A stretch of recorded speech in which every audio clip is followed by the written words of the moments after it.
వారిద్దరూ భార్యాభర్తలు. భర్త ఎమ్మెల్సీ అయితే భార్య జడ్పీటీసీ. రాజకీయంగా కూడా ఇద్దరు కలిసి నడిచారు. అయితే తర్వాత వారి మధ్య వచ్చిన మనస్పర్ధలు, కుటుంబ కలహాలు తీవ్ర స్థాయికి చేరాయి. భర్త తన దారి తాను చూసుకుని తన ఓవర్ యాక్షన్తో ఎప్పటికప్పుడు సోషల్ మీడియాలో ట్రోలింగ్ అవడం అలవాటుగా మార్చుకున్నాడు. భార్యాభర్తలుగా దూరంగా ఉంటూ ఎవరి రాజకీయం వారు చేసుకునే పనిలో పడ్డారు. ఇటీవల భర్తను కాదని భార్య ప్రజా సమస్యలపై గళమెత్తుతూ రాజకీయంగా ఉనికి చాటుకునే ప్రయత్నం చేస్తున్నారు.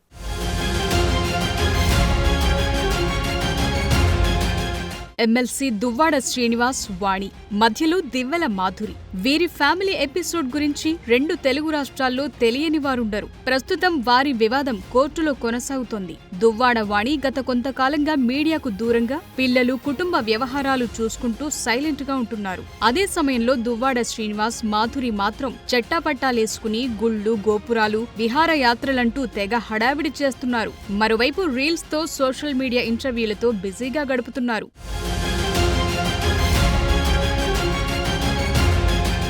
అయితే సడన్ గా టెక్కలి నియోజకవర్గ వైసీపీ ఇన్ఛార్జి పేరాడ తిలక్ పార్టీ స్థానిక సంస్థల ప్రజా ప్రతినిధులతో కలిసి శ్రీకాకుళం జిల్లా కేంద్రంలో జరిగిన కలెక్టర్ గ్రీవెన్స్ లో టెక్కలి వైసీపీ జడ్పీటీసీ దువ్వాడ వాణి ఎంట్రీ ఇచ్చారు. రాజకీయ కక్షతో టెక్కలి నియోజకవర్గంలోని 4 మండలాల పరిధిలో స్థానిక సంస్థల నిధులు వినియోగించకుండా అధికారులు అడ్డుకుంటున్నారని, దానివల్ల అభివృద్ధి కుంటుపడుతుందని కలెక్టర్ దృష్టికి తీసుకెళ్లారు. దీనిపై తక్షణం చర్యలు తీసుకోవాలని, లేకపోతే కలెక్టరేట్ ఎదుట దీక్షలు చేపడతామని ఆమె హెచ్చరించారు. మొత్తానికి దువ్వాడ వాణి పొలిటికల్ గా తిరిగి యాక్టివ్ అవ్వటం జిల్లాలో పెద్ద చర్చకు దారితీస్తోంది. పొలిటికల్ గా దువ్వాడ శ్రీను లూప్ లైన్ లోకి వెళ్లిపోతుంటే దువ్వాడ వాణి మెయిన్ లైన్ లోకి రావటం ఆసక్తికరంగా మారింది.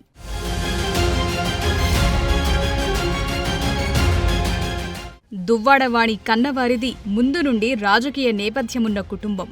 ఆమె తండ్రి సంపత్రావు రాఘవరావు ఇండియన్ ఎయిర్ ఫోర్స్ లో పనిచేసి రిటైర్ అయ్యాక పొలిటికల్ ఎంట్రీ ఇచ్చారు. ఒకప్పటి హరిశ్చంద్రాపురం నియోజకవర్గం నుండి కాంగ్రెస్ తరపున కింజరాపు ఎర్రంనాయుడు 2 సార్లు, అచ్చెన్నాయుడుపై ఒకసారి అసెంబ్లీకి పోటీ చేసి ఓడిపోయారు. ఆ తరువాత అతని కుమార్తె వాణి 2004లో అదే నియోజకవర్గం నుండి కాంగ్రెస్ తరపున అచ్చెన్నాయుడుపై పోటీ చేసి ఓడిపోయారు. గతంలో రాఘవరావు అదే కాంగ్రెస్ నుంచి టెక్కలి ఎంపీపీగా గెలవగా వాణి ప్రస్తుతం టెక్కలి వైసీపీ జడ్పీటీసీగా కొనసాగుతున్నారు.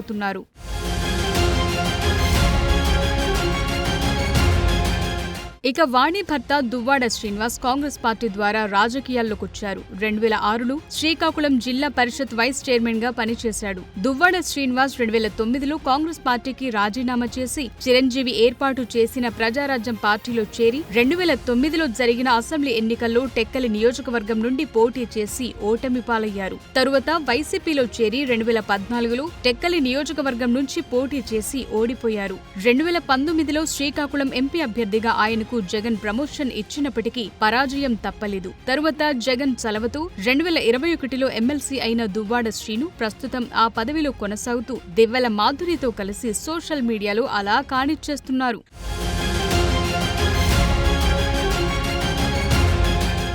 దువ్వాడ శ్రీను ఇక ప్రత్యక్ష రాజకీయాలకు దూరమైనట్టే అన్న ప్రచారం జరుగుతోంది. భర్త దువ్వాడ శ్రీనివాస్తో ఏర్పడిన కుటుంబ కలహాల నేపథ్యంలో తన కన్నవారి నుండి వచ్చిన రాజకీయాలను ఎందుకు దూరం చేసుకోవాలి అన్న ఆలోచనలో ఉన్నారట వాణి. పైగా రాజకీయాల్లో యాక్టివ్ అవ్వటం వల్ల కుటుంబ కలహాల నుండి డైవర్ట్ కావచ్చని ఆమె సన్నిహితులు కూడా వాణికి సూచిస్తున్నారట. దీంతో గత కొద్ది రోజులుగా ఆమె మెల్లమెల్లగా తన సన్నిహితులకు, క్యాడర్కు దగ్గరయ్యే ప్రయత్నం చేస్తున్నారట.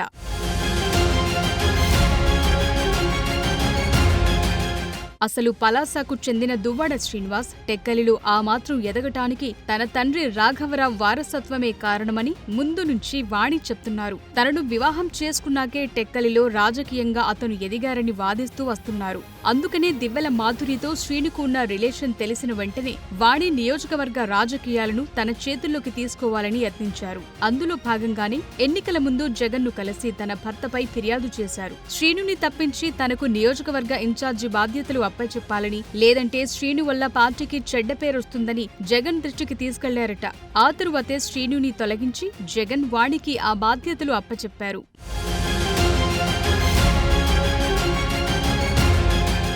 అయితే మళ్లీ ఎన్నికల ముందు అభ్యర్థులను ప్రకటించే క్రమంలో తిరిగి నియోజకవర్గ ఇన్ఛార్జిగా ఉన్న వాణిని తప్పించి తిరిగి శ్రీనుకే టికెట్ కట్టబెట్టింది అధిష్టానం. గత ఎన్నికల్లో దువ్వాడ ఏకంగా 25,000 పైచిలుకు ఓట్ల తేడాతో అచ్చెన్నాయుడు చేతిలో మరోసారి ఓటమి మూటగట్టుకున్నారు.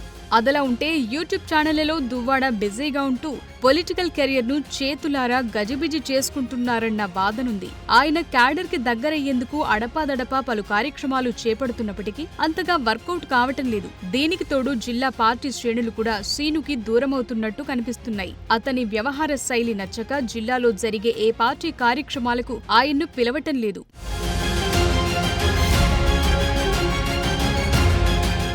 అటు యూట్యూబ్ ఛానళ్లలో ఇంటర్వ్యూలు, స్టెప్పులు, కబుర్లతో శ్రీను, మాధురి జంట చేస్తున్న హడావిడి వారికి పొలిటికల్ గా మరింత మైనస్ అవుతున్నాయి. లైక్లు, షేర్లు చూసి మురిసిపోతున్న ఆ జంట ఇటు పార్టీ పరంగా పెరుగుతున్న వ్యతిరేకతను పట్టించుకోవటం లేదన్న వాదన ఉంది. ఆ క్రమంలో ప్రజా సమస్యలపై కలెక్టర్ గ్రీవెన్స్ లు వాణి గళమెత్తటం ద్వారా చాలా అనుమానాలకు తెరదించారన్న చర్చ నడుస్తోంది. ముఖ్యంగా వాణికి మంత్రి అచ్చెన్నాయుడు అండదండలున్నాయని, శ్రీను చేసిన ఆరోపణలకు వాణి జనసేన లోకి వెళ్లిపోతారంటూ సోషల్ మీడియాలో జరిగిన చర్చకు చెక్ పడింది.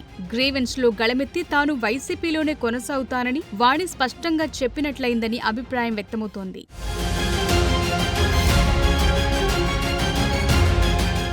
లేటెస్ట్ గా పొలిటికల్ రీ ఎంట్రీ ఇచ్చిన వాణి శత్రువుకి శత్రువు మిత్రుడు అన్న సూత్రాన్ని కూడా పాటించారు. వాస్తవానికి టెక్కలి నియోజకవర్గ వైసీపీలో ముందు నుండి దువ్వాడ శ్రీనివాస్, పేరాడ తిలక్ వర్గాల మధ్య ఆధిపత్య పోరు నడుస్తోంది.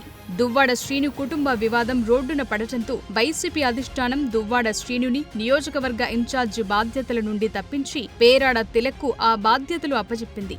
ఇక అప్పటి నుండి ఈ ఇరువురు నేతల మధ్య మరింత దూరం పెరిగింది. ఈ నేపథ్యంలో నియోజకవర్గ ఇన్ఛార్జి అయిన పేరాడ తిలక్తో కలిసి వాణి గ్రీవెన్స్ కు వెళ్లటం పెద్ద చర్చకు దారితీస్తోంది.